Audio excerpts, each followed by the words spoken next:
Hello दोस्तों, अभी हम लोग व्याकरण पढ़ते हैं। ये टॉपिक है अनेक शब्दों के लिए एक शब्द। बहुत ही इम्पोर्टेंट टॉपिक है दोस्तों। चलिए शुरू करते हैं।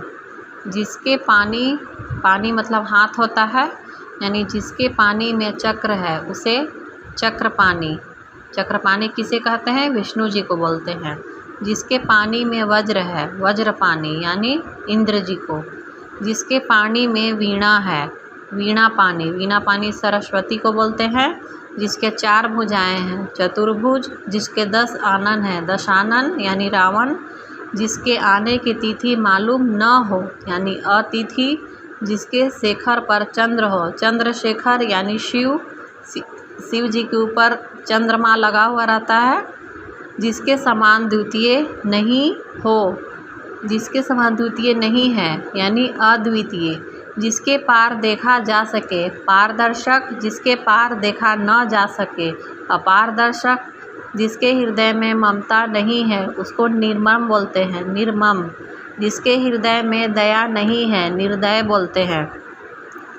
जानने की इच्छा, जिज्ञासा। जिसकी ग्रीवा सुंदर हो, सुग्रीव। जो भू को धारण करता है उसे द्विपद कहते हैं।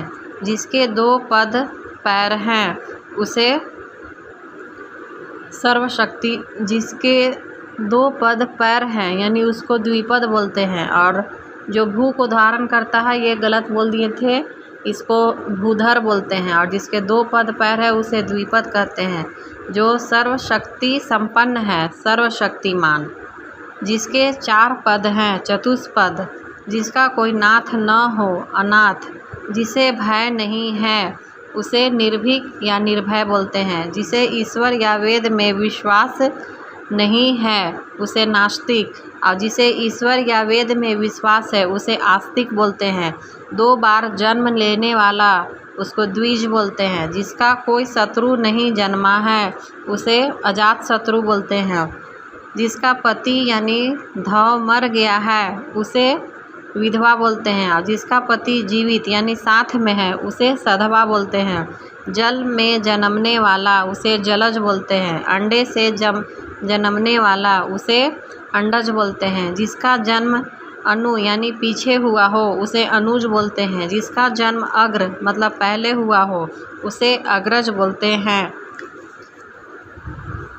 चलिए गाइस आगे और देखते हैं। जिसका कारण पृथ्वी है या जो पृथ्वी से संबंध है उसे पार्थिव बोलते हैं। जिसका निवारण नहीं किया जा सके उसे अनिवार्य। साहित्य रचना या साहित्य सेवा से संबंध, साहित्यिक। जिसकी उपमा न हो उसे अनुपम एक शब्द हो गया। अनुचित बात के लिए आग्रह, दुराग्रह। जो कहा न जा सके उसे अकथनीय। जिसकी चिंता नहीं हो सकती, अचिंतनीय, अचिंत्य। जो सब कुछ जानता है, सर्वज्ञ। जो अल्प यानी कम जानता है उसे अल्पज्ञ बोलते हैं। जो बहुत जानता है, बहुज्ञ। जो कुछ नहीं जानता है, अज्ञ। जो अग्र यानी आगे की बात सोचता है, अग्र सोची। जो नया आया हुआ हो, नवागंतुक।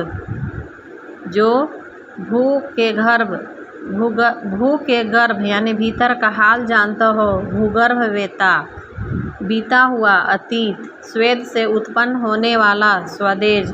जो किए गए उपकारों को मानता है, कृतज्ञ। जो किए गए उपकारों को नहीं मानता है, कृतघ्न। नहीं मरने वाला, अमर। विष्णु का उपासक या विष्णु से संबंध, वैष्णव। शक्ति का उपासक या शक्ति से संबंध, शाक्त। जो शिव का उपासक या शिव से संबंध, शैव। जो सब में व्याप्त है, सर्वव्यापी। जो किसी की ओर प्रति से है, प्रतिनिधि। गिरा हुआ यानी पतित। जो बहुत बोलता है, वाचाल। इंद्रियों को जीतने वाला, जितेंद्रिय। अवश्य होने वाला, अवश्यंभावी। जो स्त्री के वशीभूत या उसके स्वभाव का है, स्त्रैण।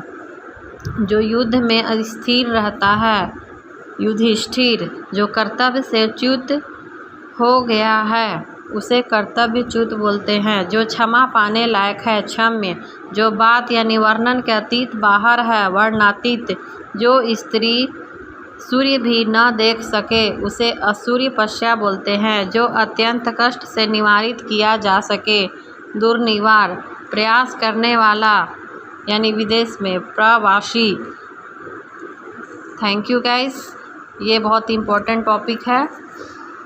ये बीपीएससी एग्ज़ाम, कोई भी एग्ज़ाम में व्याकरण ये सब एक शब्द अनेक अर्थ के लिए एक शब्द पूछा जाता है। Thank you.